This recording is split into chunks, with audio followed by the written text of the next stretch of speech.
Assalamualaikum warahmatullahi wabarakatuh. Selamat pagi anak-anak, kembali lagi bersama Ibu Astri dalam mata pelajaran SBDP tema 4 subtema 3. Oke, silakan kalian perhatikan dan simak baik-baik ya materinya. Materi kita pada pagi hari ini yang pertama yaitu gambar cerita.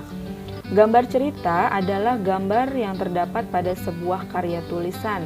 Fungsi gambar cerita yaitu untuk memperjelas, menegaskan, dan memperindah suatu cerita.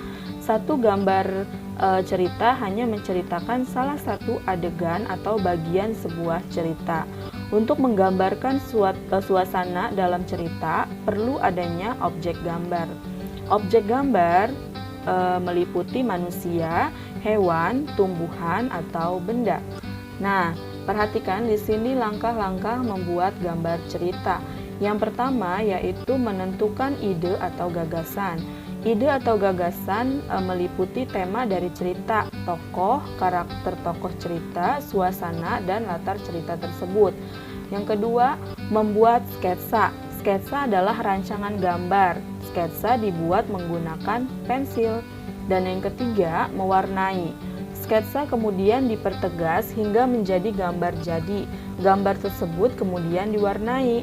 Pewarnaan dilakukan agar gambar lebih indah dan menarik.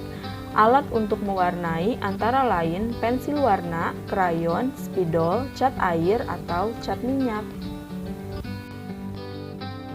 Oke, pembahasan selanjutnya yaitu merancang gambar cerita.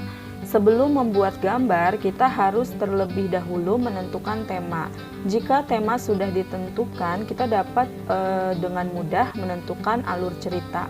Agar dapat melakukannya, coba ingat kembali langkah-langkah membuat gambar cerita.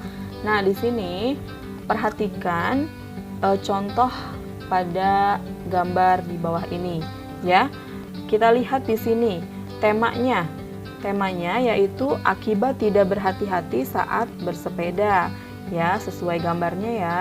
Nah, tokoh dalam cerita, Benny memiliki sifat kurang hati-hati dan Dedi memiliki sifat penolong, ya. Nah, alur ceritanya yang pertama, Benny tidak berhati-hati saat mengendarai sepeda. Yang kedua, sepeda Benny menabrak batu yang ada di jalan. Benny terjatuh dari sepeda. Dan yang ketiga, Dedi yang ada di dekat Benny segera menolong Benny.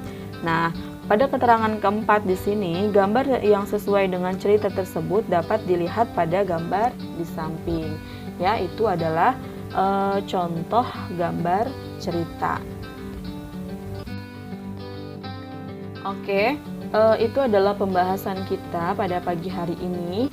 Selebihnya bisa kalian pelajari di buku tema 4 kalian ya.